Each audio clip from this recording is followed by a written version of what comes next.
Need to make some noise. Let's hear it for New London's finest. And I walked in, and I heard this band playing, I'm like, these guys are horrible. They can't even play. And everybody's doing this pogo thing. Was that what it was called? Yeah. And I'm like, I went up to Martha and go, what is this?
I've known Hugh since we were kids.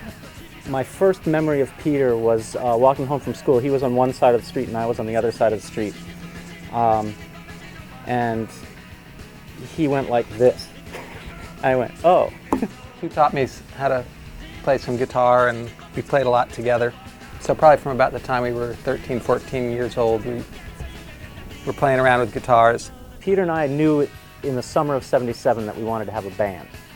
Christmas of '77, Hugh and I took I'd say about a 10-day, maybe a week to 10-day trip to London, and we stayed in the city, and we kind of really fell headfirst into the whole punk thing that was happening and really got swept up by it. When we came back, we were really kind of raving lunatics for a day or two just about how exciting this was and how great it was. And we actually got a chance in that 1 week span to see the Sex Pistols and to see the Jam and to see Eddie and the Hot Rods and to see Chris Spedding, who is another guy we really got turned on to. It had a huge impact on us and a huge influence on our musical direction from that point on.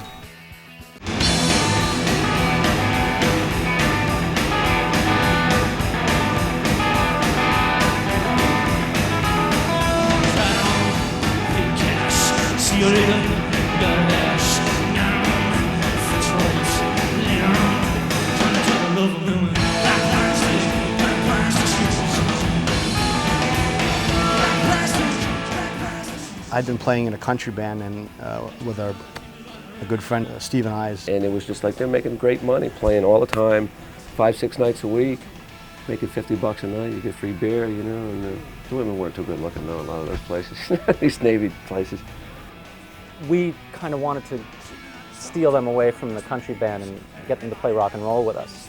But they were making huge amounts of money in the country band, so it was not a very good sell. But when they played Rockaway Beach with us, I think they started realizing that it could be kind of fun to play it in a rock band.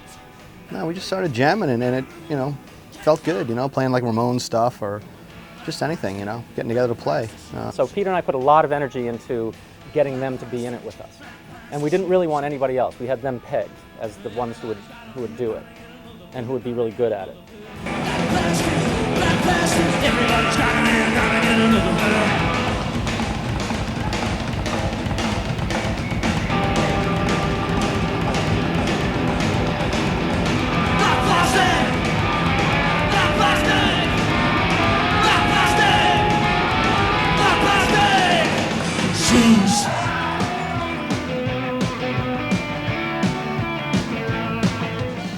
some pretty strange things. One of the first gigs was for the Theater of the Deaf on the Theater.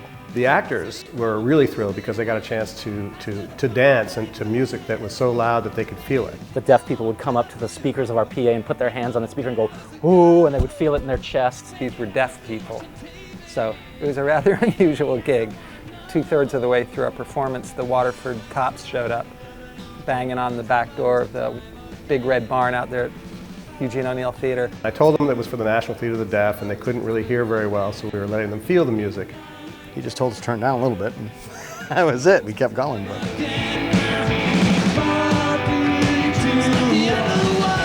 Yeah, that was our first real gig. We're gonna take the fifth on this next song. It's called Company Man. What's he talking about?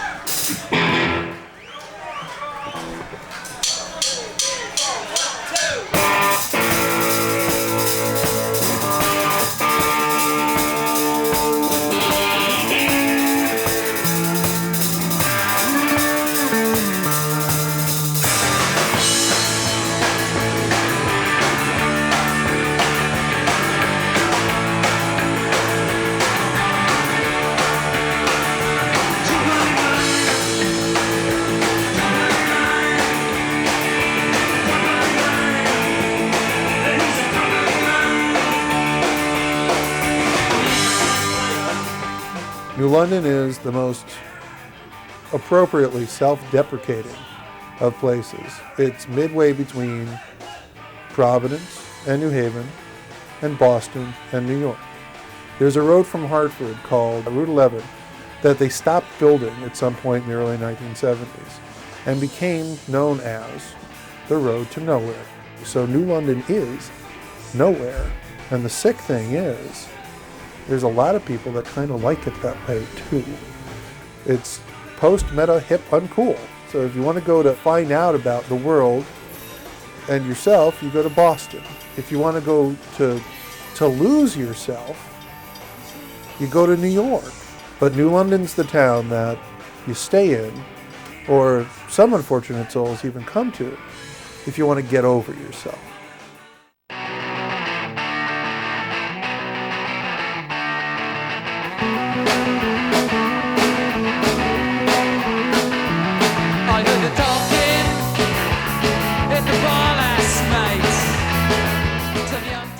If you went out to see a band in this area back then, or in most areas, I think, you'd be hearing the same Led Zeppelin covers and Styx and Kansas covers and stuff like that, or you'd be hearing like some oldies thing. And so for us to be playing Ramones and Sex Pistols and Clash type of stuff was really, really radically different.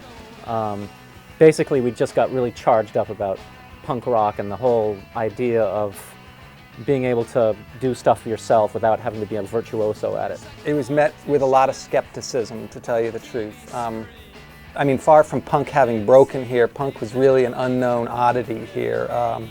It had kind of a freak attachment to it, or weirdo attachment to it. And all people really knew about punk was safety pins and torn shirts, and like they kind of missed the whole musical excitement of it. And we were playing the kind of music that there were no other bands at the time playing that we knew of, around the New London area. When we started off, people labeled us punk, and that label got a bit distorted, so we don't find ourselves associated with that label so much anymore. Lately, we've been called traditionalists. Right?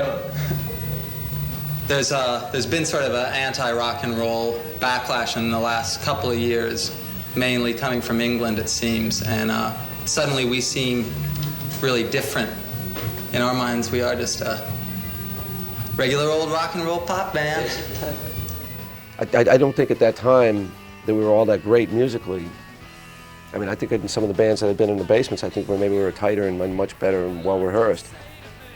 But it was attitude that helped push this whole thing too. We actually had like a little contingent of people who were at every single gig, and every gig would bring other people.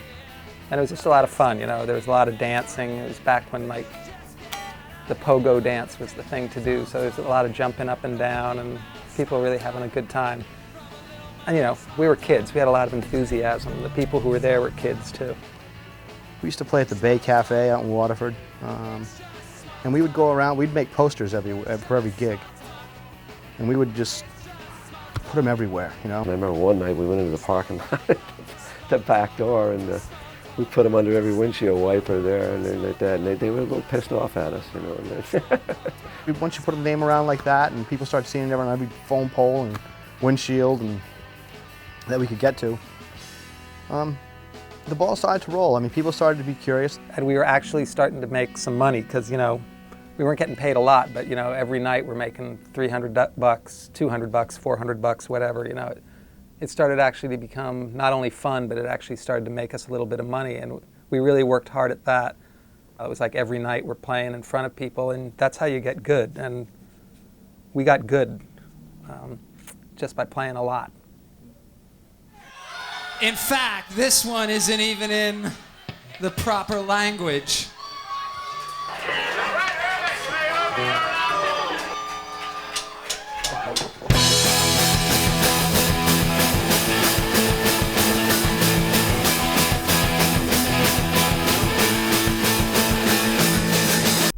I was just pretty impressed going into the LNG and seeing Hugh Reducer singing Ça plane pour moi, and he had it just down. Ça plane pour moi. Ça plane pour moi. Ça plane pour moi. Ça plane pour moi.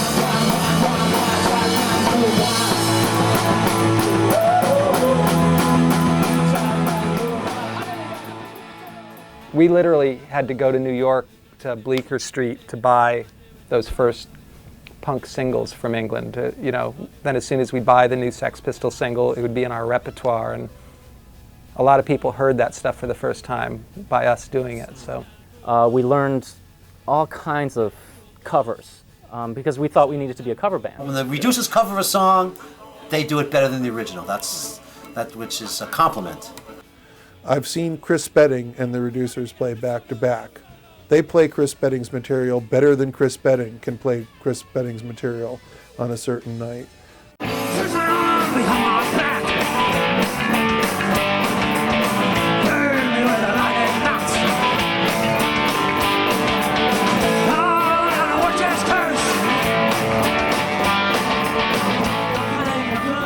And they're not a cover band. Their originals are brilliant, but they're informed by, God, a dictionary's worth of sources.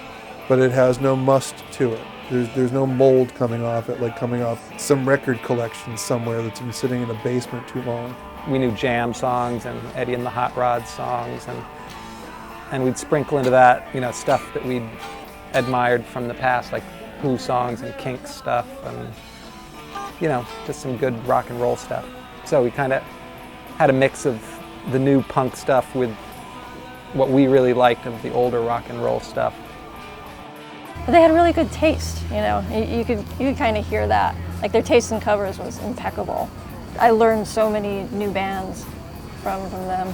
Peter and Hugh both had a radio show, and these guys were playing really, really good music.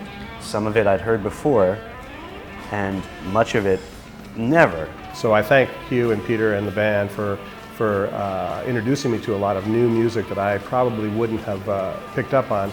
But by going to the Reducers concerts and hearing that music, ended up buying a lot of the records. I had a friend who once said that these guys were guilty of impeccable taste. And I had to agree, because I'd listen to that radio show, and trying to do a good radio show myself, I'd listen to their show and go, that's good, that's good. More than musicians, we were like fans, and we were real fans of those bands. And at the same point, whenever any of those bands would come over and tour, we were the first people to buy tickets and to be at the shows.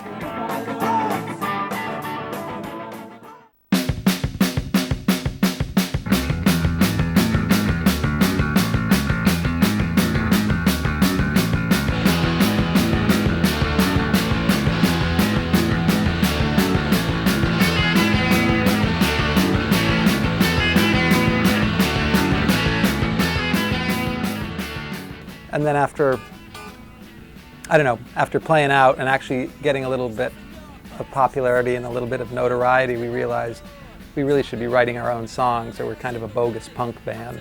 You know, we're basically no better than the cover bands who are covering Led Zeppelin and Journey and Styx. So we started writing our own stuff. The first song I wrote was Avoidance Factor, I think, which it was about as simple as you could get. They would come with an idea or a riff or something, and we would all feed off it or feed into it. Suggest this, or just how do you feel? I mean, sometimes they write themselves. And it was basically Gloria, but speeded up a little bit.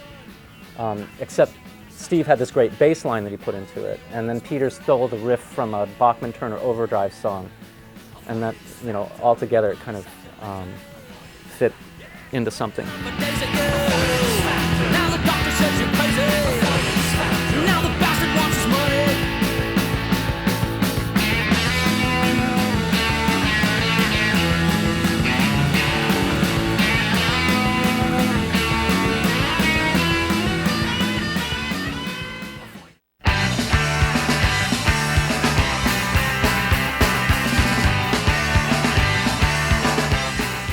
It was a revolution. It was totally new. It was pogo dancing. Pogo dancing. You get out there, you're packed together, and you're jumping up and down as fast as you can.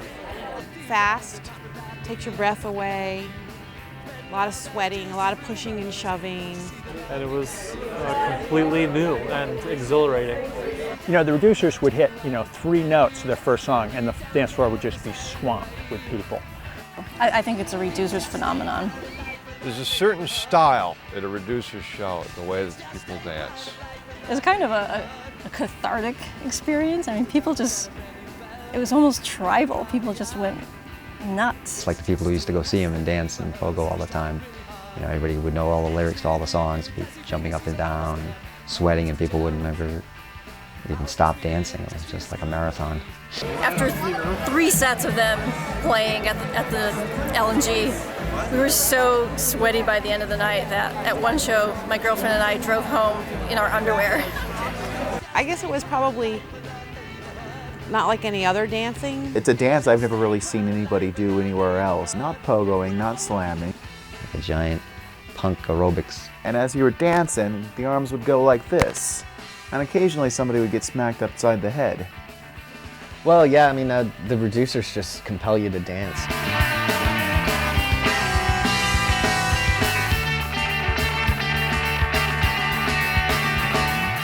When the Reducers were first coming down here and playing CBGBs and bringing busloads of people down and stuff, that's something the New Yorkers found kind of weird because, it was all about, as it still is, standing around with your hands in your pockets and passing judgment on people. So, that it wasn't judgmental and anybody could come in there and you weren't going to get hassled. You just walk up and ask strangers to dance and they'd dance. And if you didn't have anyone to dance with, you could just go out and dance with everyone. Or you could just dance by yourself. There was no structure to the dancing, and it was sort of free form and happy and low pressure. They're a dance band.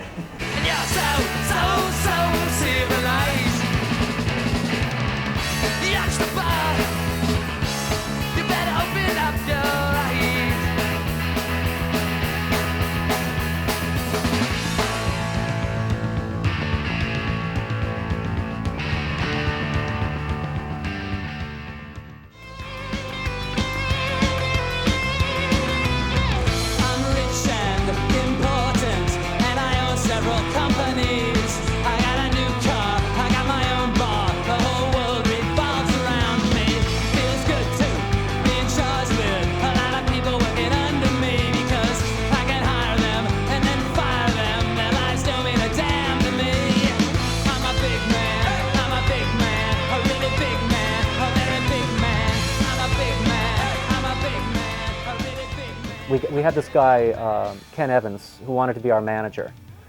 And we were terrible about that. He did all kinds of things for us. He was a lawyer.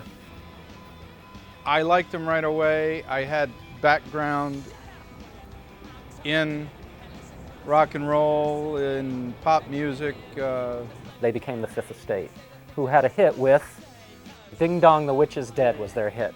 Oh, God. So he was the drummer in the Fifth Estate.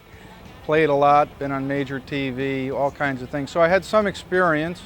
And he really wanted to manage a rock band, and he came to see us and thought that we'd be an interesting band to manage.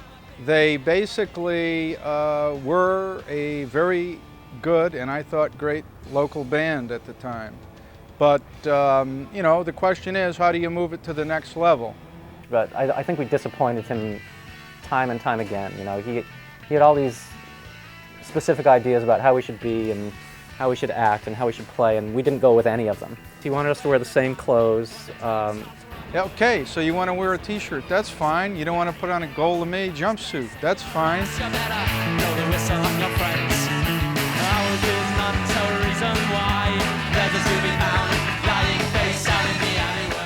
We, you know, had our own ideas about how it should be, and we had glommed onto this punk rock ethic of do it yourself and keep prices low and don't exploit anybody and don't get exploited and all of that stuff. The guys never had, you know, sky's the limit in on their minds. It was always, they were quite satisfied with what they were doing. He paid for a ton of equipment for us.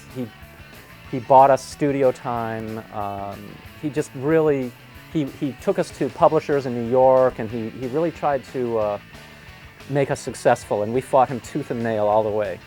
We always worked together on things and discussed things. There wasn't any, maybe not enough, heavy-handedness, at least from my point of view. So I think maybe they might have frustrated him with their attitudes, you know, wanting to keep doing things the way they wanted to do things rather than the way he might want them to. See, when we met up with Ken Evans, that was what kind of brought us up to the next threshold and things. You know, that's when things started taking off. Ken did his job well.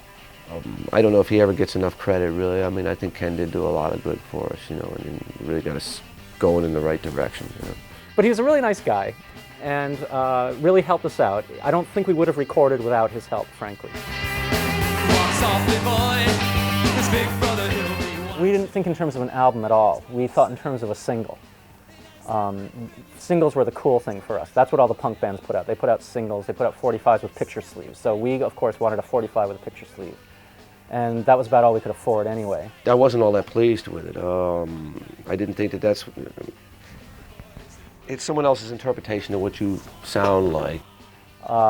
We had a miserable experience trying to record. We loved playing live, hated recording. I think really at that point, once again, you know, keeping in mind the current punk ethos is like, you don't want anything to do with the major labels.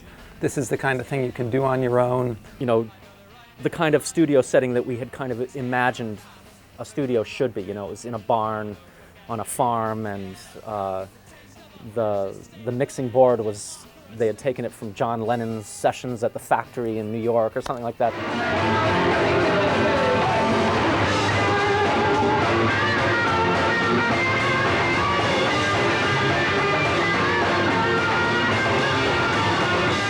We basically set up all our equipment in the big room and played live for the first album. But they were a couple of the first songs we wrote.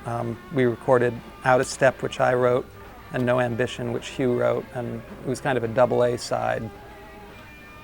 It did really well for us. It opened the doors in Boston and New York so that we could call clubs there and say, look, we put out a record. It got reviewed in this, you know, whatever, Boston After Dark or the Village Voice. Can we have a gig? And the people were impressed enough to say, yeah, sure, I guess so. You guys are serious, you put out a record. I now see those first singles on eBay. One went a couple of weeks ago for $100, and one went yesterday for $90. And we gave away hundreds of those singles.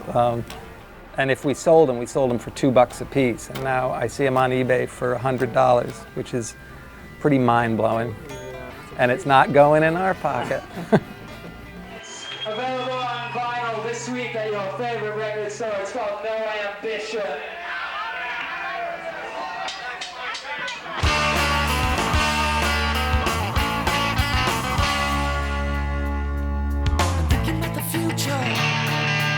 thinking about careers. Remember how it used to be. We'll have another beer. Everybody's running scared. They're trying to better their position. We realized we did really well with the single, doing it on our own. I mean, we did, you know, we paid for it ourselves, we distributed it ourselves, we did the artwork ourselves, and it worked to our advantage. So we thought, well, let's just take it to the next step and do the same thing with the album. The first album was done extremely quickly in the studio, to the point where most of it was just done live in the studio, one take, no overdubs. Yeah, you know, actually, I think the whole first record was done live, maybe except with the exceptions of possibly Out of Step and No Ambition. I think the rest of that was pretty much live with minimal overdubs. I even think the vocals were live. But we didn't know about, you know, pedals and stomp boxes and all that stuff. We always played straight through our amps. So we couldn't understand why we came up sounding so cheesy. You know, all the big bands know how to use a fuzz box and get that real raw, thrashy sound, but we sounded kind of jangly. Except when we played live, we'd crank everything up and everything would distort and it would sound good, but you put that on recording and it just sounded jangly, so that was kind of disappointing to us. We were playing well because we were playing all the time, so it came across well. And, but that was our first record, and it got us a lot of gigs. At some point, Robert Christgau wrote an article in The Voice about us. He had run across them in New York at one point and said, hey, these guys are the real deal. He called our first album a glorified demo tape or something like that. But, and he was right, you know, it wasn't really, although I listen to it now and it sounds fine to me, so yeah. Fuck him.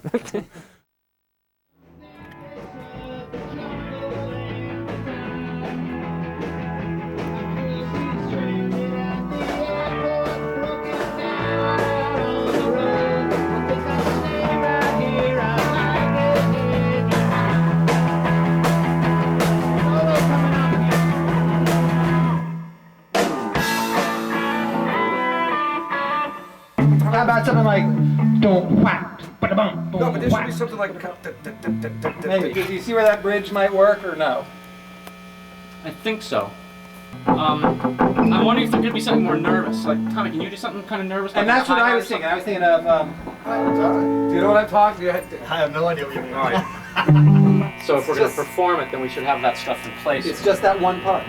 Well, Steve's talking about changing the No, the go ahead. chords. No, I just think we should put our mind and think of a better. Well, if that's the case, then maybe we should wait to perform it. Let's just start with the beat. I just think let's just run through that part over and over and over again. Exactly. And forget.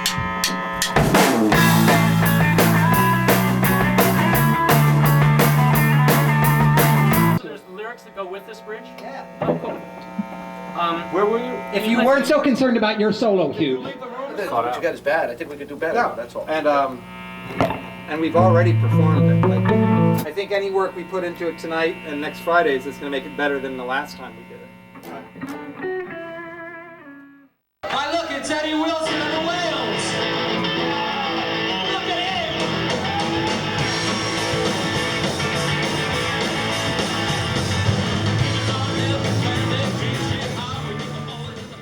No, we're pretty boring actually, I think. You know, we read a lot. Some people even referred to us as the readers. I remember some band up in New Haven said, oh yeah, you guys read a lot, you know. I mean, if the Reducers had a concept, it was simply being themselves, and that was an intensely unknown concept in the rock and roll milieu at that particular moment. Yeah, we don't have that behind the music story, you know, about, you know, the rise and fall, you know, and then come back from the ashes. Yeah, we never had any cocaine problems or anything like that. It's not apparent that there's any ego issues there, that they all work together, they respect each other, they enjoy playing the music. That's certainly what comes across, and that makes a huge difference when you don't see any ego play on stage. The thing is, we've always had this friendship that transcends any of that too, so that's what's made it been so easy to stay together for all these years. We have a lot of fun playing together. They're obviously the best of friends. We actually care about each other and then stay in contact with each other. Since the Reducers began, there's never been a member change. Never happened. All for one, one for all.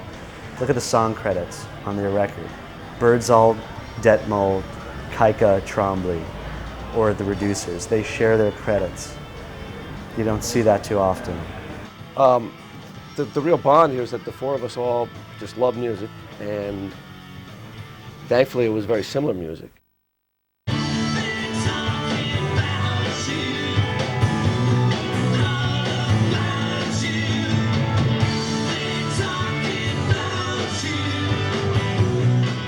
wasn't like the singles bar kind of concept where you're just going out and trying to find someone. It was, we want to go out and dance and have fun, and you're much more likely to meet someone nice and that you can be friends with.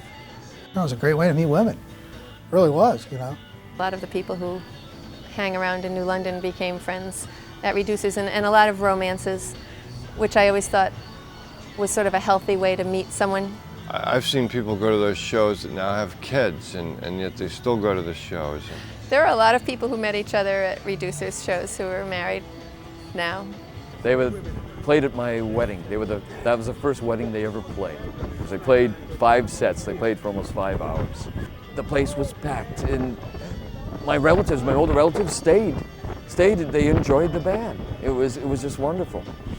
It was my first exposure to a scene, to a community of people who had pretty much invented their own, their own superstars.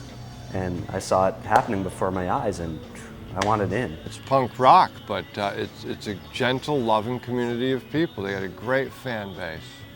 And it was people who liked music and cared about music or cared about dancing or just wanted to have fun. Wholesome. It sounds funny, but it was wholesome, you know. It was just fun, good fun. With beer.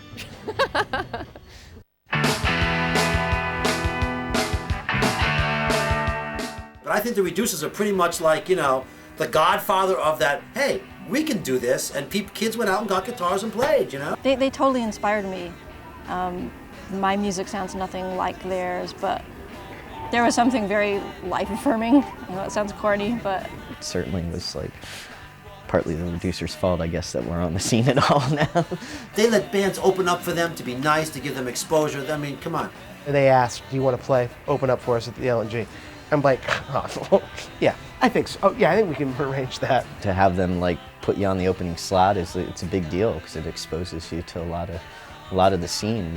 When they see something that they like, they're gonna do what they can to get that band out in front. They certainly did it with our band, the Whales, But they're not gonna abuse it either. They also want to see a band stand on their own 2 feet. You're guaranteed to play for a pretty packed house if the Reducers were on the bill. As I say, they would be a tough act to follow. Easier to open up for. Tough to follow. I think they were very much responsible for building and maintaining for a very long time the whole New London music scene. They're sort of the godfathers of the scene, so they definitely share the wealth.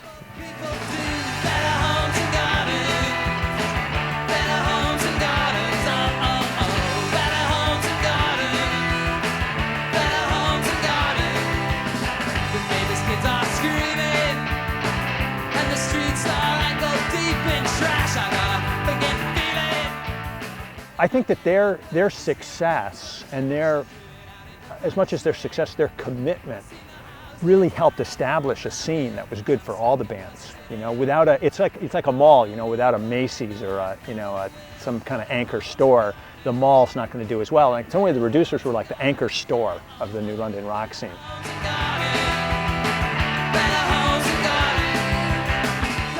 Because the Reducers were in fact reaching into a frequency of mind that I instantly knew was sort of a core reality that I needed to be touched at that frequency, and that somehow opened up my own energy and made me feel more at home, made me feel more alive. So I thought they were awesome. They had ripped jeans, they were like everything my parents didn't like about, rock and roll music. It was new, it was different, it was rock and roll again, because you were in Radio Ethiopia for so long. Every show I went to the Reducers, everybody always had a good time. Reducers are a guaranteed good time. Every time you see them, you're going to have a good time. It's guaranteed. I always left feeling better, happier, exercised. I had never heard of the Reducers before that night, and they blew me away. I think I walked away that night enjoying the Reducers more than the Jags, who I actually went to see. I had the Jags album and everything. When he was playing the intensity, he had this kind of really pissed off Popeye kind of presence about him. And I could swear, I could see chips of teeth coming out of his mouth when he was playing. It's like, my God. And I mean, it really won me over, the intensity of it. But their presence was so unpretentious.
I was in a motorcycle accident in July 31st, 1983, I remember exactly. And I was out of commission for a while. I broke this leg pretty bad. And so those guys set to work writing some songs. We were a little more conscious of making an album as opposed to getting our songs, you know, recorded, which was what the first album was about. And that we did more of in a real recording setting with a separation of things, and you know, it took more time. I think we took 2 weeks for that one to record that one. Let's Go, in retrospect, was our most complete, successful album because we really took the time to make the album an album that hung together. It did very well. It was as big a alternative hit as you're going to have, which today is mainstream Billboard, major record company music. Let's Go, as the song, was a bona fide hit. I was just blown away by it. It had all of the excitement of their live performance, yet it was layered and textured in a way that you can only do in the studio. Let's Go had done very well on college radio and was named Best Single of the Year on CMJ, and they were Best Unsigned Band of the Year. So that was fun. I remember just listening to WLIR casually. First chords of Let's Go come on. I just do a double take. I couldn't believe my ears. Now, here's the Reducers from New London, Connecticut. I couldn't believe it. Let's Go went into the top 10 in the alternative charts. The only other labels and acts that were in the top 10, even in the alternative charts, were major label acts. I remember listening later in the night, maybe a few days later, and they would do phone calls, you know, get phone call requests. You had some girl on, I'd like to hear Let's Go by the Reducers. Wow, that's impressive. I can't wait for the fashion preview in the local papers. I've gotta know what they're wearing in London and in France. Spend all my time and money keeping up with the changes. I've got 150 different pairs of pants. Fashion of the time.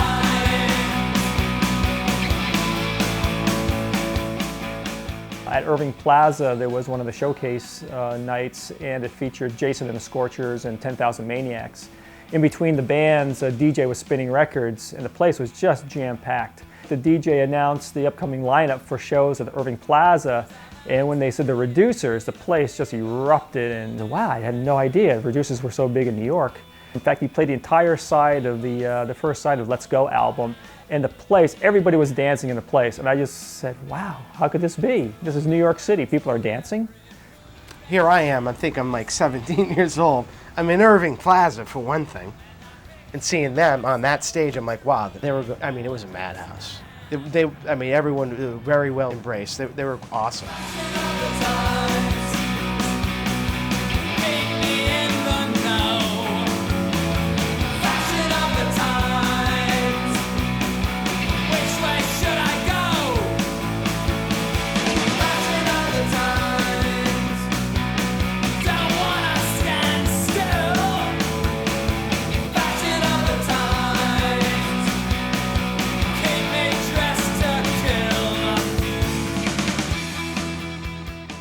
headlining at the Ritz.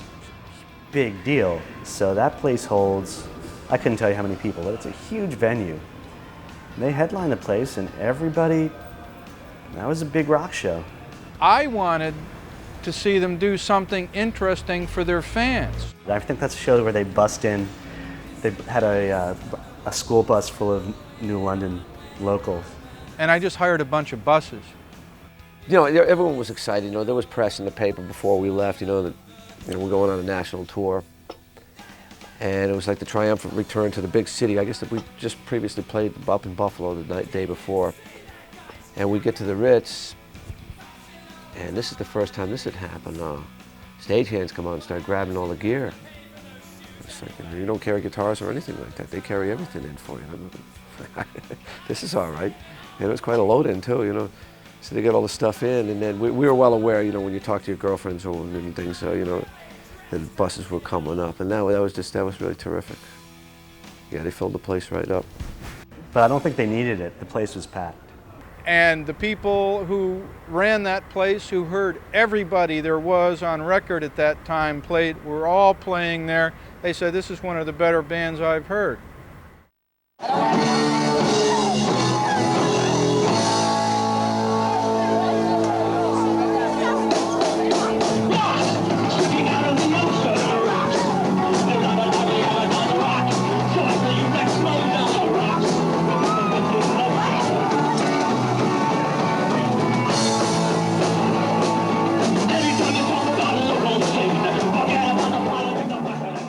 Things really took off. All of a sudden, people were calling us.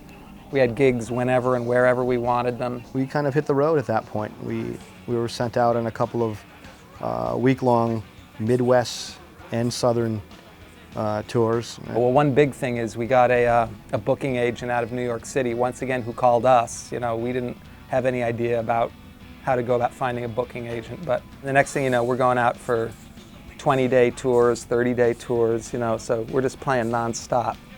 And when we weren't going out on tour, we're playing every weekend in Boston or New York, or Boston and New York. We put this trailer together, and we had all our stuff in the trailer. We had a van, and we just took off. And that's some of the best times of our lives. I mean, I can say that for myself. Met a lot of good people and had a lot of fun and played a lot of really great gigs. We played pretty much every major and minor market on this side of the Mississippi River. I think we played 28 dates in 30 days, so we had 2 days off in a month. Looking back, it had to be exhausting. My wife Dawn had a radio show on CNI at the time, and every Saturday afternoon we would be in a truck stop or be somewhere, we'd call in, and she would do a live interview over the radio on how we were doing and progressing. And it's pretty exciting for me too, keeping in contact with them wherever they were, whether it was like down south or Nashville or St. Louis or Illinois. So, I mean, I could sort of live through that with them. That was always what made it kind of an interesting thing to show up in town and kind of try to feel out whether people were aware of us or not. And you know, we'd play certain gigs and there'd be 10 people there and people would be completely disinterested. And the next night we'd be in some town and like people would be singing along with the words and everyone would be going nuts. So obviously in that town we'd gotten radio airplay or somebody had clued people into us.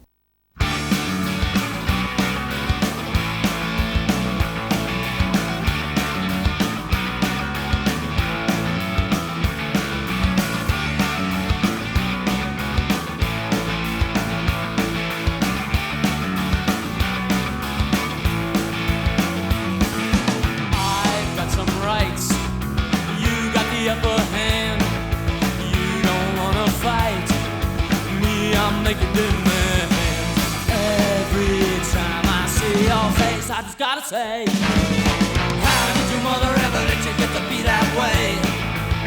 That's right, how did your mother ever let you get to be that way? I know what you mean. They played a gig at the 930 Club and they were heading for Philadelphia and they got lost and were trying to get out of town. Like the middle of the night, maybe early in the morning even, Washington, D.C. And we're on Pennsylvania Avenue.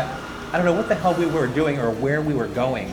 And they went down a street and it just happened to be Pennsylvania Avenue, and it happened to be one way, and they happened to be going the wrong way. We were all really pretty loaded, and this was back when Hugh was drinking then. And wound up right in front of the White House, so all of a sudden they get swarmed with Secret Service, whatnot. I'm not sure why, but Hugh was wearing a Budweiser 12-pack container on his head, the cardboard. He was wearing it like a crown, and in fact, maybe several of us were wearing these Budweiser 12-pack things on our heads. And Tom's sitting there, and of course Tom's legally blind, so he can't see anything, and he's like, let's get the fuck out of here. And Peter's like, cheese it, man, you know. And the cops are shining a flashlight on all of them, and they're like, you guys been drinking? The Secret Service guys or whatever were like, you know, well, do you know where you are? Do you know who lives in that house over there? And you know, it was very strange. And right as they say, you guys been drinking, they of course are like, no. Right as they say that, they pull open the back of the van doors, and Hugh's sitting there with an empty 12-pack on his head, and I believe Hugh said, sorry. So. And we were like really hysterical laughing, and we didn't realize at the time how serious it could have been, you know. I mean, we were basically terrorists, you know. I don't think you would get away with that now, with the way things are now. It was a more innocent time.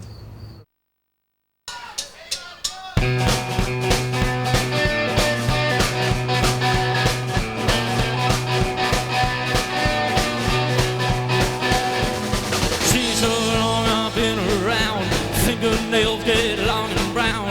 People stay away from me. No good reason I can see. I ain't all around the block, looking for a place where I can hop. This coat that'll watch these pearls and shoes, this honky imitation of the blues. Feel a little hot, feel a little cold, like these blondes I used to know. Shiver, shake, I got a little headache. Somebody watching every move I make. He was our sound man, you know, and almost like the fifth reducer at the time, and but it was always a lot of fun. I always had a good time. He was crazy, basically, and in a good way, for the most part. Sure, there's lots of crazy stuff, and I don't remember most of that. You'd have to ask Peter. At some points, he was the life of the party, you know. It was entertaining. I'm not really sure what happened during that time. Ask Peter. But he did a lot of the wild and crazy things that you hear about on rock and roll tours. Yeah, sometimes, you know, just to break up the monotony, you'd want to shake things up a little bit, you know, or just shake up some other people, like asking the waitress for a bowl of cat chow. I mean, that was, you know, just for a reaction, you know. I heard lots of John Donata stories, but I'm not going to tell any John Donata stories. No. John was responsible for orange cones being known as Bulu horns because you could pick up the traffic cones and yell Bulu through them, but that's as far as I'm going. Things like, you know, going off with extremely drunk women and doing, you know, nasty things with them. He's got this get-up on, he's got this cowboy hat with these gray cowboy boots and sweatpants on. He's got a boner and he's just walking across the parking lot, kind of like a divining rod or whatever, you know, and just showing the thing off. Just, Jesus, get away. He's Italian, you know, and it's just, he's Italian. Ready? Again, ask Peter. I don't remember. It was a real pleasure having him tour with us and be our road manager. And he took the job very seriously. He was not only our sound man, he was our road manager. And so he would go and talk to the club owners and try to get more money out of them, and often succeed. He's a nut. But he's a wonderful nut. We all love him. We lived the rock and roll lifestyle vicariously through John, I think. And if he hadn't been there, I think our tours would have been much less exciting than they were.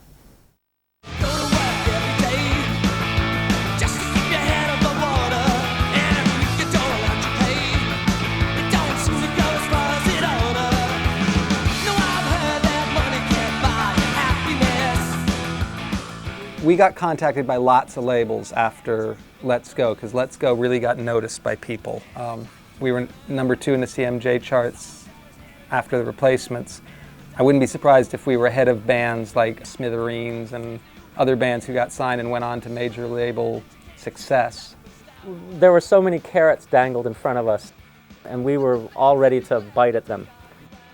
And we'd send them our stuff, and you know, they all like hemmed and hawed and expressed half-hearted interest in it, and inevitably passed on us. So every band that I've known that's gotten mixed up with a major label has broken up or had horrible things happen to them, or lost all their money, or went heavily into debt, and or just had a miserable time. The Reducers, I think, were never intending to do that to themselves. I'm not the least bit bitter about that. I think the reason we're still together is because we never did have a major label deal. We may have had some misguided dreams about making a lot of money in this. I don't want to dwell on any of this big record stuff too much, because this is really only one side of what we were doing. I think we got something much better out of it. I mean, for one thing, we're still here. Everybody else that we know is gone now. All those bands that were so much bigger and better than us, they're, doing something else now. My biggest fear was them actually getting the deal and still not having the confidence that they were as good as they really were.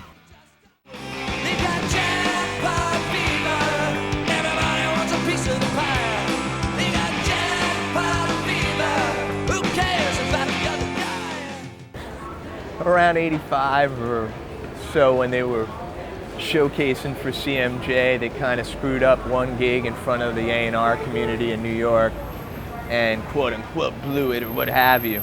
We were able to get, on a given night, 80% of the major labels in New York City to have an A&R person, some rather major people on a couple of the labels, to come to see them at a CBGBs date. They would say, well, CBS or someone else coming, this guy's coming from that, and then. It always seemed like that was a problem. It was a very interesting night. I was probably more nervous than them because I knew how many people were there and what could come of it. I always felt myself that I wish they'd never told me that any of those people. I could care less, really, but. This band's had great nights in New York. This was not one of them. I was there. What happened? I believe there were some problems with tuning, and I think they waited hours and hours to go on stage. There were a number of bands on first.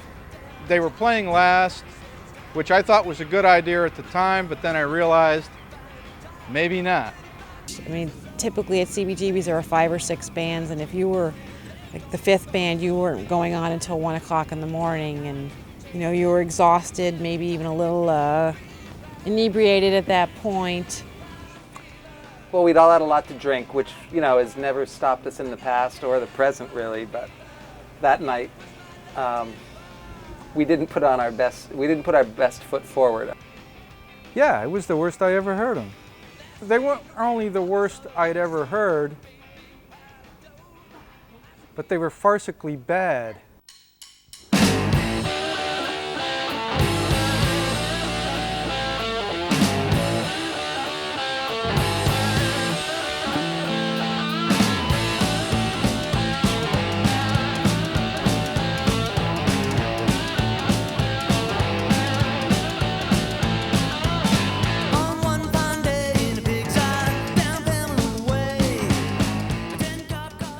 We got on stage in front of a packed house. We were playing with Camper Van Beethoven, I think. And apparently a lot of industry bigwigs were there. And they came out, everybody's ready. Someone in the band who, I won't mention any names, and maybe it was me. I won't take me off the list of potential guilty parties. Someone dropped his guitar before a note was played. Hugh walked out on the stage and they go to hit their first note, and his guitar lets loose and falls on the stage and goes krang, with the volume on the guitar full up, so there's just this horrendous clang announcing our presence on the stage. And then of course the guitar's out of tune for the duration of the set. So yeah, it was not one of our best sets. It was a particularly bad night, and I think obviously they didn't make a very good impression. In our defense, they weren't going to like us anyway, and You know, we didn't go to any great length to make them like us, and that was our standard procedure. If they had gone on third, it would have been nice. That might have helped. They might not have had so much time to sit in the back room and put down beers. When we talked about that or thought back about it, we laughed about it, you know. They weren't going to like us anyway, you know. And if they liked us, we weren't going to like them, so it wasn't going to work.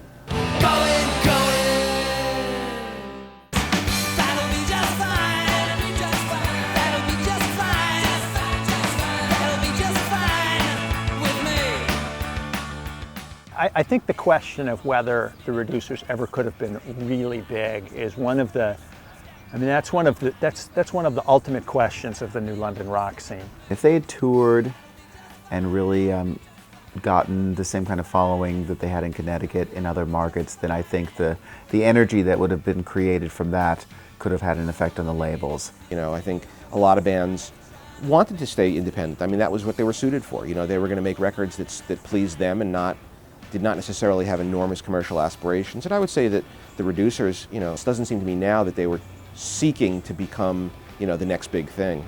They made choices based on integrity and character that probably closed off that possibility. That makes them more, you know, legends here than ever. It's like New London's close-guarded secret. They're like our own personal treasures. You know, it's part of who the Reducers are and part of what they give back to their fans. And I think that may be part of the reason why they haven't, you know, pursued a big record contract or gone on this big tours, because then you sort of lose that intimacy. They could have been more aggressive, that's for sure. Yeah, I'm glad the Reducers didn't get, you know, picked up by some major and chewed up and spat out, and that they're still doing it, and they still own their name, you know.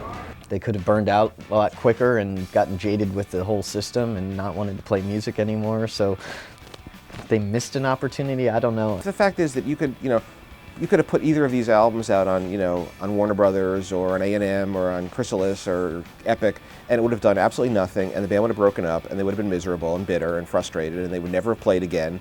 You know, and they would have, you know, been jerked around by a record company that promised them the world and then delivered, you know, 4,000 sales and, you know, and a couple of dates opening for the Romantics, and, you know, that would have been that. So, you know, there's a lot to be said for not imagining that major labels are the panacea for every band, because they're not. You know, they never have been.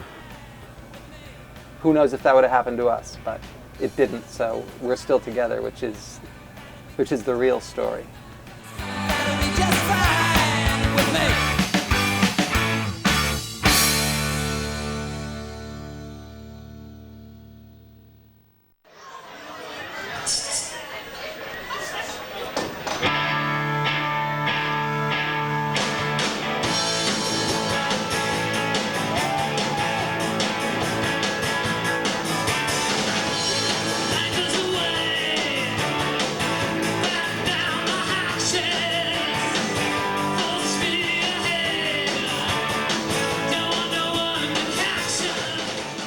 The Cruise to Nowhere album suffered because we were so busy that we were spending all our time traveling. And, you know, there's that sophomore jinx or something like that, I guess, you know. But you see it happen with a lot of bands, you know. And I mean, it's just a natural thing. You hear bands say it all the time. They just didn't have time to write the songs.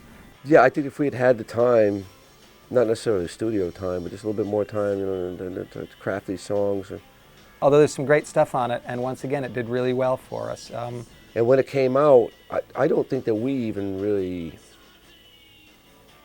promoted it as much as we should have. And it did succeed in keeping the momentum going. It went high in all the CMJ charts and the Boston rock charts and all of those things. So it succeeded in what, you know, its intent was, which was to keep the momentum building. I think it's a good record. I don't think it's as good as Let's Go. I look back on it now, and I think I like it more now than I did then. It didn't have the same spark that Let's Go had. Cruise to Nowhere, I think, had a few songs on it that weren't as strong as the rest of the record. And I think in contrast to one another, it really made them stand out. Cruise to Nowhere album was a little dull, you know, it was a little bit, little over-polished. And, you know, when you're trying to be a punk band, you know, polished is not a good thing. As a matter of fact, there's songs on there that I was disappointed didn't make it onto Redux.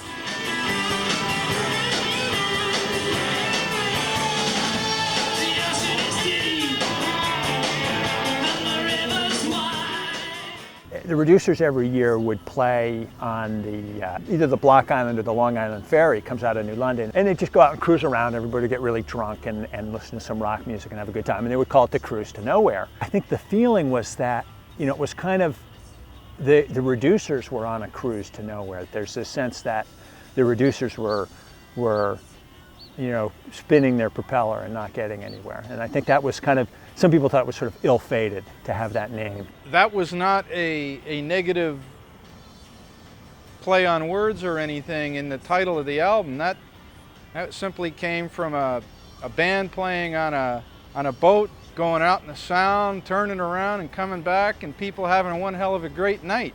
That was a cruise to nowhere, and that was a beautiful thing.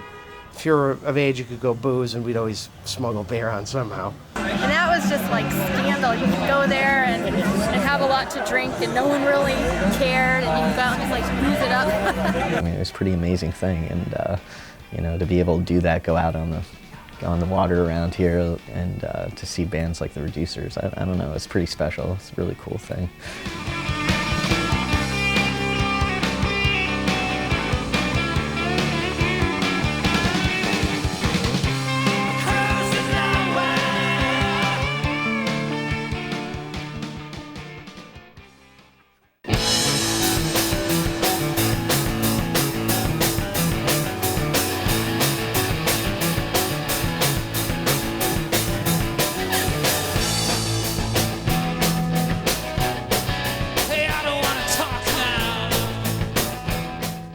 These 3 albums came out probably within the course of a year and a half. And then they didn't put anything out until 1989.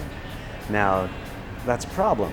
They didn't put out enough stuff often enough. The more records, you keep putting records out and you stay in the press and you stay in people's ears, and you know, it keeps growing. And if you take a break, then people forget and they move on to other things. You can't wait 2 or 3 or 4 years and expect somebody's going to remember who you are and love you with all the other people trying to fill the void. Like Ken had said, you get that momentum going, it doesn't take long for them to forget. And you know, not locally maybe, but you know, and sure enough, that's exactly what happened. You know, the steam went out. You know, we kind of fell to earth. You know, a live album would have been the perfect medium for them, because that really was the medium where they shined. As good as the first 3 albums were, and they were great songs and they were recorded fine, they didn't quite capture the manic energy of seeing them live.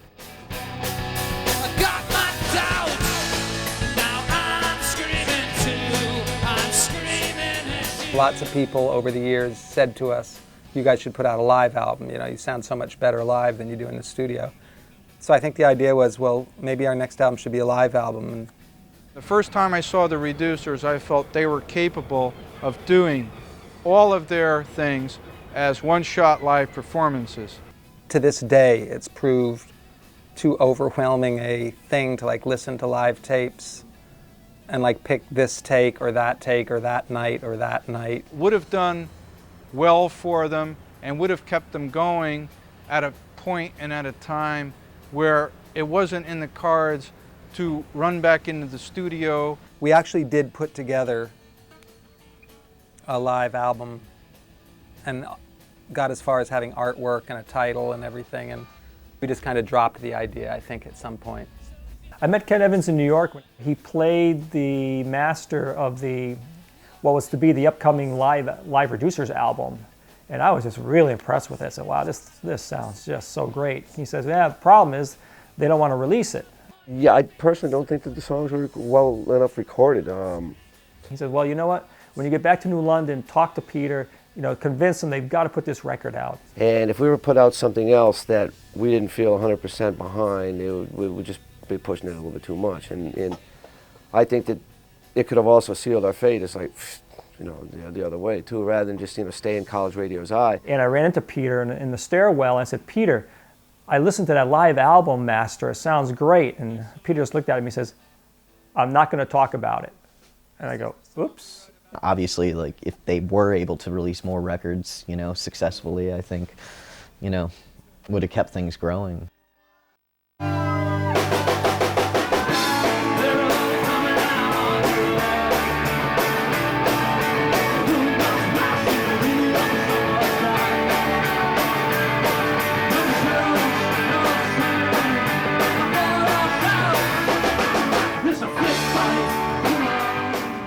As far as their big success and their moment in the sun, that was all Ken Evans, and he must have done a job.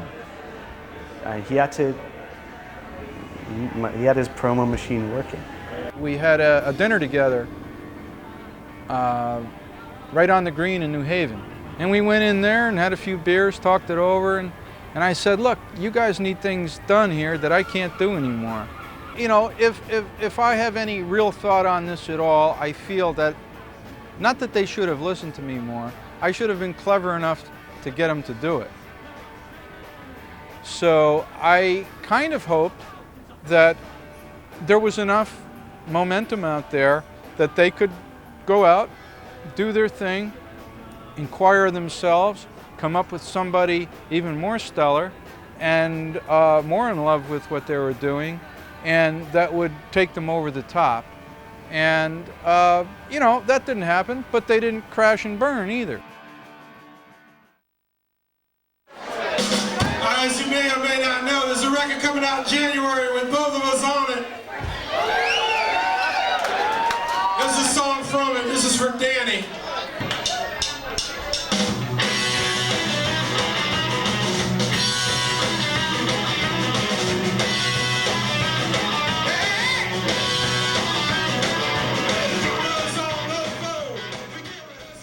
And Roger's an old pal of ours, and that was just an effort to do something fun and to get back in the recording studio. That was great. We went in for a weekend into a studio. Basically, I think we did everything in one day.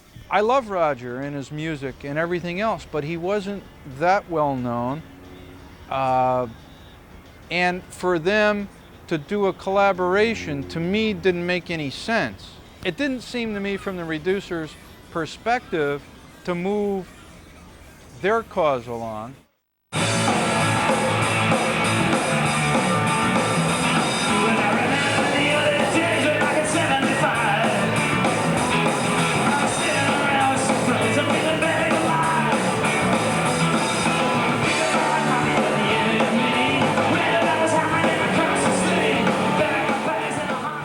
Redux was just our giving into the whole CD technology and saying, look, there's a lot of people who threw out their turntables. We can't sell these records anymore. Let's put it all out on CD. And it was a good thing. I'm glad they're all out on CD because a lot of people heard it as a result of that. It almost got re-released and reintroduced to a lot of people.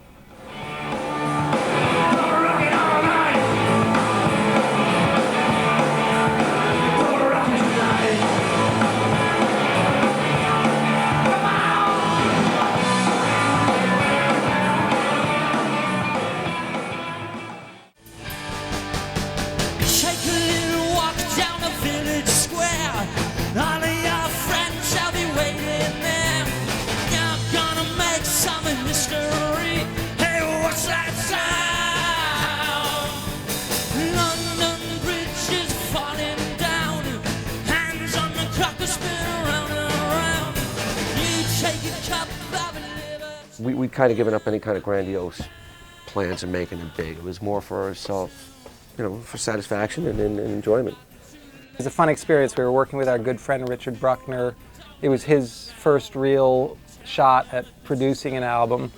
They had this backlog of songs that I thought were great. I thought they were just fantastic. So we all just said, well, it's time to record the record, but let's record. This one is going to blow people away. It's going to be a full-fledged production.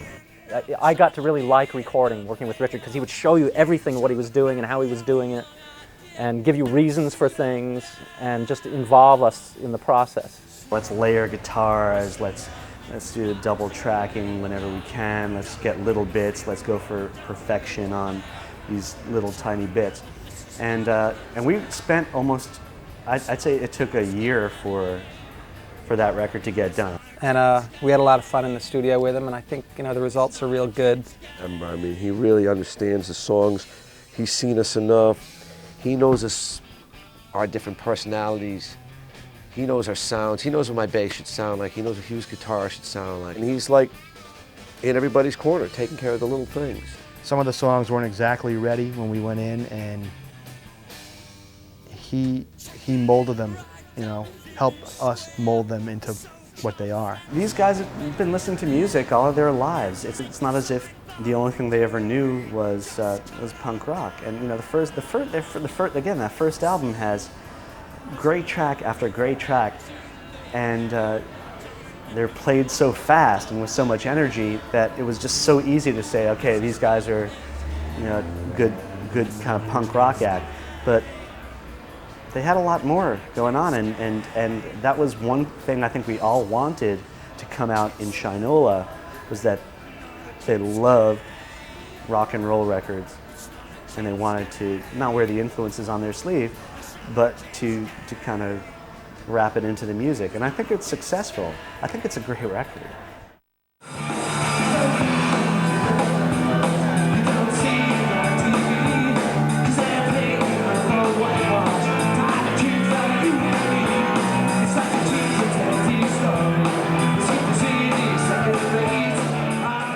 The weirdest thing is even in California, I was a DJ.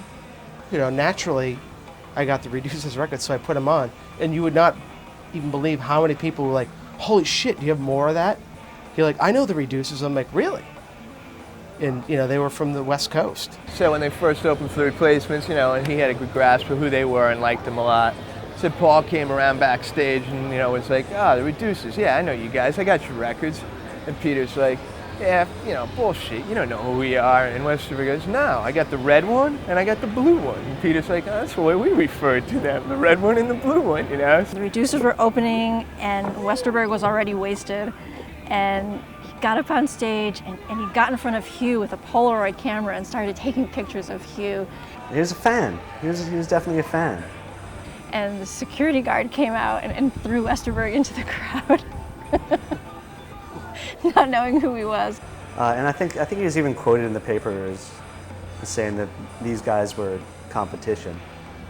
But in the best way. I mean, it was, he loved them. There's another little bit of Reducers mythology is that they didn't want to make it big. That they were sort of, that the old thing about a fear of success, that the Reducers held themselves back. I think if they put out an album of their originals in '79, it could have had an entirely different impact. By the time that album came out in '84, it was almost retro. Of course, I would have liked to have seen them rich and famous if that's what they wanted, but I live in my own world, and to me, when they sort of topped my charts, I figured they were stars. They just always seemed like they belonged here and not really out there in the world, Not any fault of their own. Maybe sort of a selfish thing. Maybe we just never really wanted them to leave New London.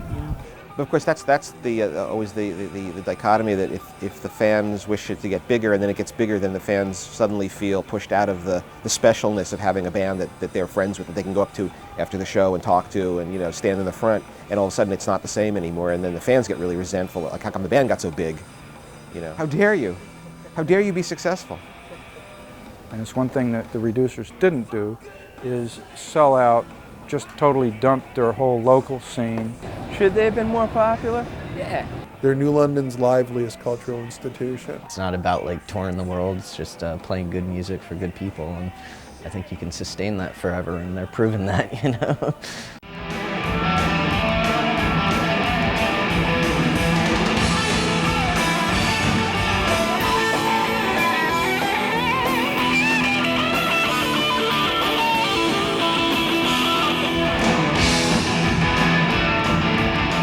When their first single came out, I was one of the co-founders of Trouser Press magazine in New York, and we were habitual about writing about independent music.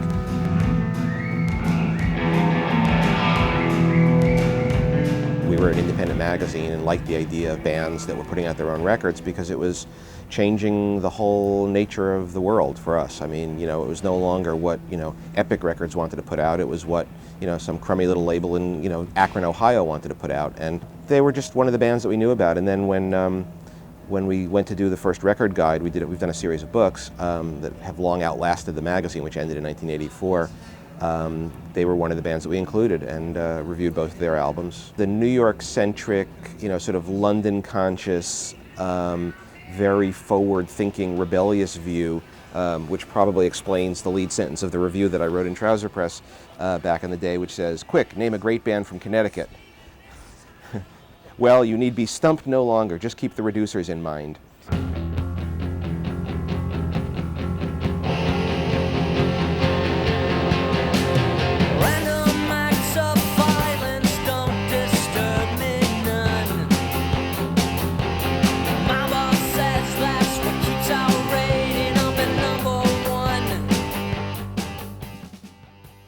I think they were a forerunner of what's happening right now in a major, major way.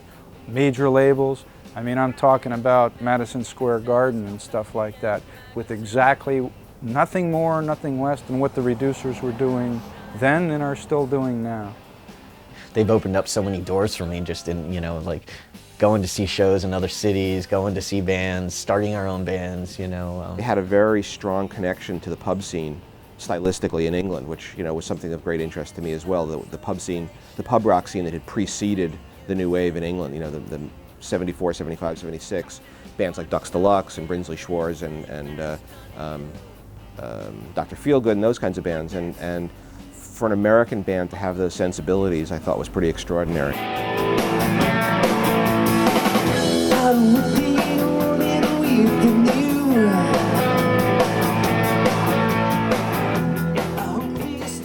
I think, I haven't done the math, but I have a feeling our 25th anniversary is next August. So I certainly see us sticking around and playing that long. And hopefully we might have a new record recorded by then.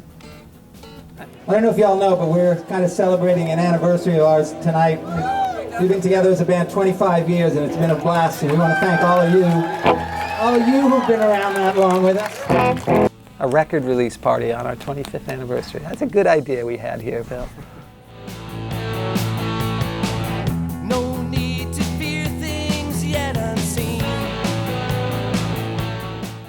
Hey, I should mention, because we should be plugging this sort of thing, that we have a brand new CD out that's just released this evening, and Martha's selling them over there at our $10 table. Nothing more than $10. Your numbers up instead. We're all subject to change. Just the telling of a page. We're all subject to change.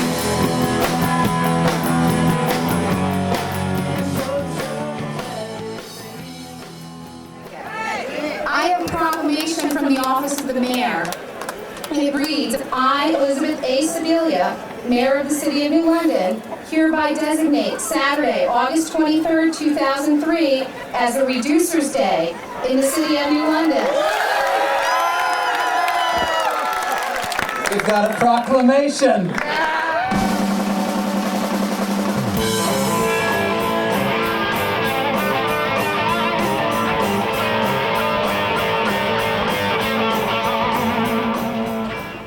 We started off being kind of embarrassed by the whole thing, but in the end it was pretty cool.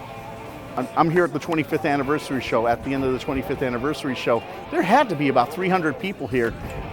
People who were punks back in 78, 79, early 80s, and who brought their kids with them. And the kids were just dancing around like the parents, maybe more so than the parents. They put some of the parents to shame, put it that way.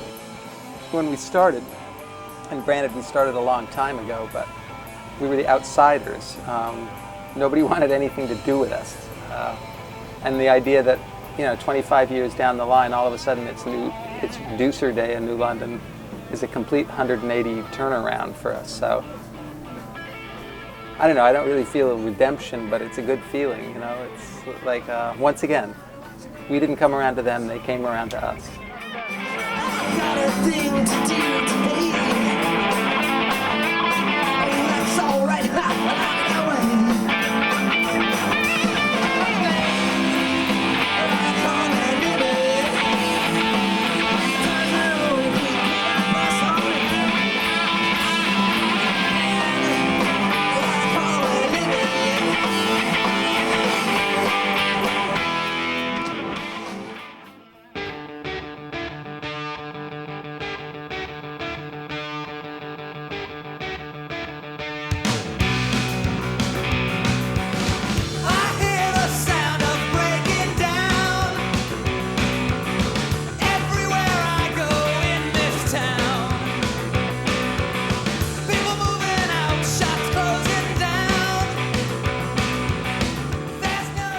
Every once in a while, someone asks us to be on a compilation, and we figure, you know, it's fine. You know, we can just take an old recording and put it on a new record, and big deal.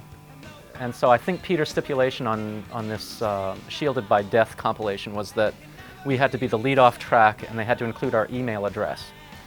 And maybe it was one or more of those compilations that sparked this awareness of the band over in Japan. We're kind of mystified about why we're getting all of this publicity in Japan and why people are interested in us. And he emailed back that for Japanese rock fans, the Reducers are not a well-known band, but they are the perfect rock band. And so, yeah, we could buy that. Yeah, okay. I got the first couple of emails a couple of years ago from the record stores in Japan asking for information about how to order quantities of Reducers records. There's the irony in it is that they want all our vinyl. You know, we assume that everyone wants CDs now, but we've got all this vinyl hanging around, and that's what they want to buy, so why not? I mean, good for them. Sell those records out of Peter's basement. Yes! God, we thought those records were going to be in the basement for I don't know how long, you know, yard sale, you know, something like that, Frisbees, and all of a sudden, they're gone, and we're going to have to reprint. What it proves is if people hear them, they like them.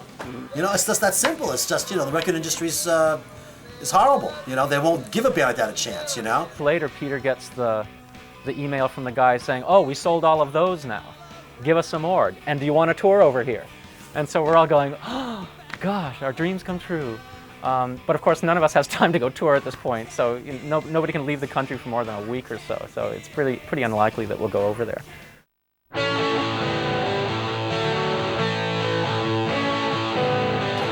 We are the Reducers from Connecticut, United States.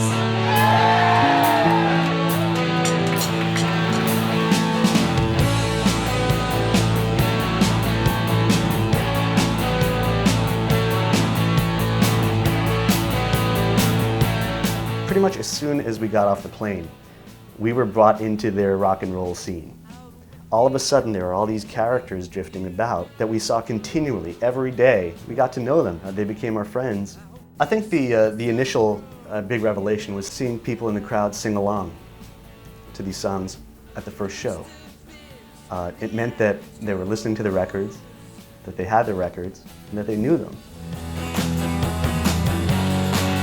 Just the turning of a page. Without subject to change. This one we thought we had it made. Yeah.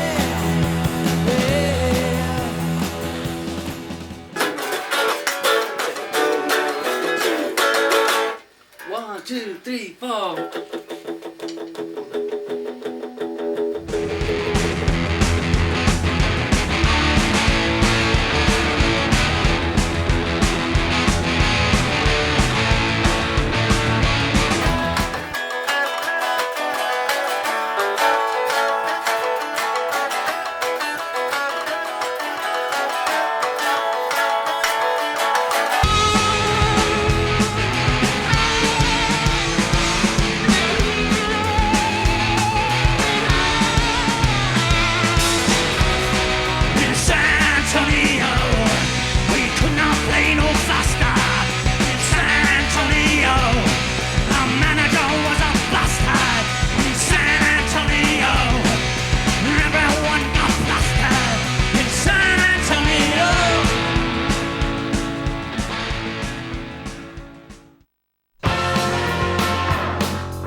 to go on a world tour, to go to Japan and have people just screaming, for them. I know that the Japan trip just, blew their minds because it was just an extraordinary event to be so loved and so appreciated, more so than they've ever experienced here. It was definitely a lot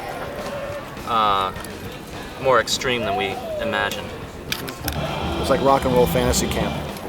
Everything went great. We had good gigs. People were friendly. It was a lot of fun. Looking forward to going back. This reducer hysteria that they got to experience in Japan was, short-lived and beautiful. And, going back, I think it'd be great. And I hope they do it. I hope we go back because we had so much fun. I can't imagine never doing something like that again.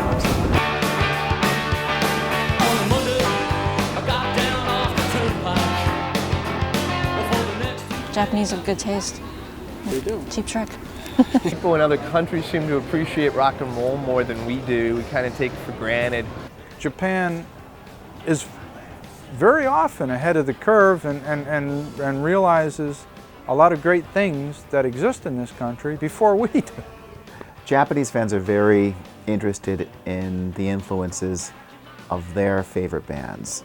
So they will actually research these things. If they see an artist on a favorites list or mentioned in an interview, they'll actually track them down. It's a wonderful thing. At this point, as you can tell, we're popular again because we're big in Japan. But that's going to pass in another 6 months or a year, and then we'll fade into obscurity for a while again, and then we'll be big in Australia or in Norwich or Jewett City or something. It's been one of the most bizarre aspects of like the independent music world that bands that are small potatoes in America are hugely popular abroad. And there is solidarity with the great nation of Japan if they understand the reducers better than we do.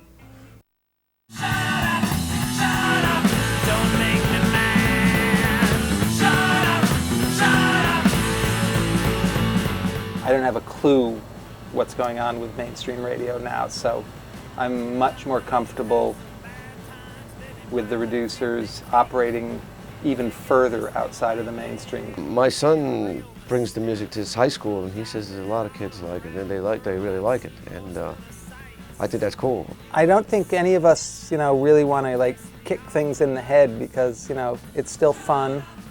When we go out, we still have a blast. We still draw an enthusiastic crowd. I definitely get the sense that since they came back from Japan that it's fun again, as fun as it ever was. It's not some flash in the pan, we want to impress the chicks kind of move, I think, at this point. They're in it for the right reason, music. They're in it to play some rock and roll and to please people, to please themselves. And the new towers that they're right in the thick of it, and their music sounds as fresh now as it ever has. I mean, it fits right in with the rest of the scene. They're still important. I'd love to see a new record. Let's get some more material out. But we're talking actually about doing another record and seeing what happens with that because it's fun. It's worth another shot. I have great faith in Richard's ability as a producer and engineer, and I hope that he sees this and consents to do some more work with us. It's what we've done for the last couple of decades, so it's hard to say, well, we're not going to do that anymore.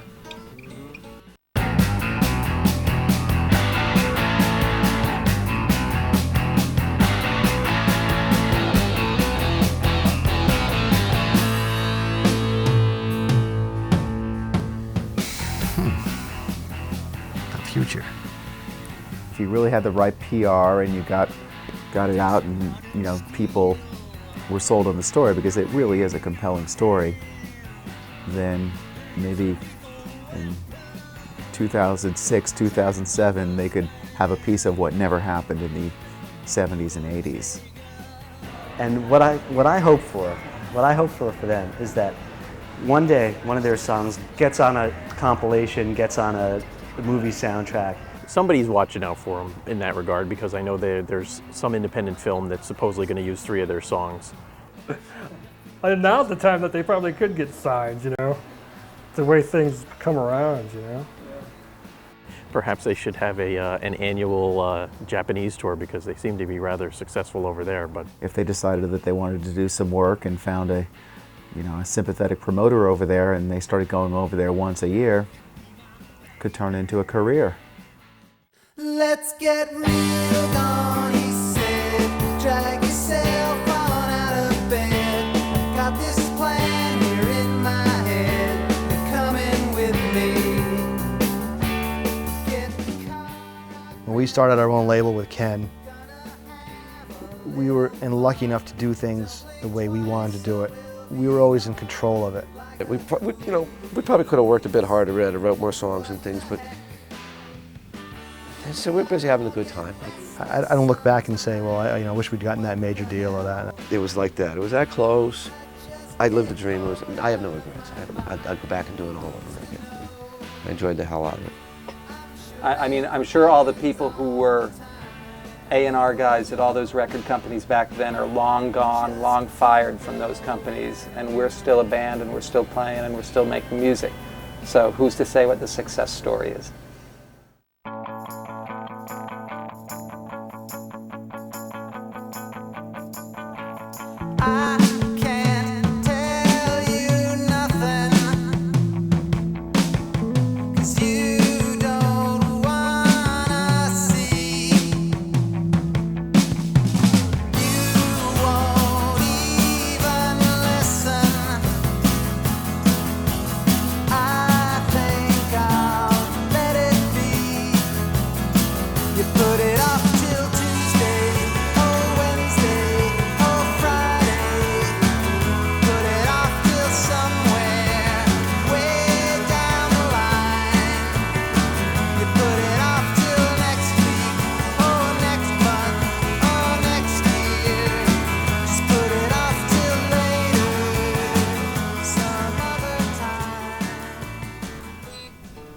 Do you ever see a time when the band won't be around anymore? Sure, yeah. I mean, I don't look forward to that time, but yeah, I definitely see that. But as you can see, we've accumulated all this musical equipment. We're still a really good band when we get together. And these days, of course, they can't get enough of them in Japan. They'll all play music for the rest of their lives. No one is ever going to hang up the guitar or drums and just say, that's it, I'm not going to do that anymore, because that's what they do. I'm not in any rush to say, well, that's that for this band, The 50th anniversary of the Reducers, I don't know. When we go out and play, we get a lot of affection from people, and that's a really good feeling, and it always has been, and it makes it hard to say sayonara. I've gotten up there and I look down sometimes at the crowd, and when they're cheering, they're smiling, they're clapping, dancing, I just think to myself, God, I'm so fucking privileged, to be up here. How lucky I am. We're four pretty lucky gentlemen here. These guys have been great, and they are great, and we're still talking to each other, which is great. We want to thank everybody, who's stuck with us all this time, because we always sort of felt we were doing it for us, but it would have been kind of a lonely project if it was just the four of us. So it's nice that people have appreciated us over the years and come to see us over the years, and that's all, Like I say, I've got to live a dream, Have no regrets. No regrets. I just say they're the best unsigned band in America, ever, that I've ever heard. And I really mean that. They're great. They're absolutely precious, and they're far too taken for granted in some respects. By me, probably, every time the Reducers play, and I don't manage to make it out to one of those gigs, I take them for granted a little bit too much. Because time and tide is such that there will come a day, whether or not I'm here to see it, that there are no more Reducers gigs. I prefer not to think about that day, but it'll come. So every time the Reducers play, I ought to be there. And if I'm not, it's only because I'm leaving space for you to go see them. So that's all.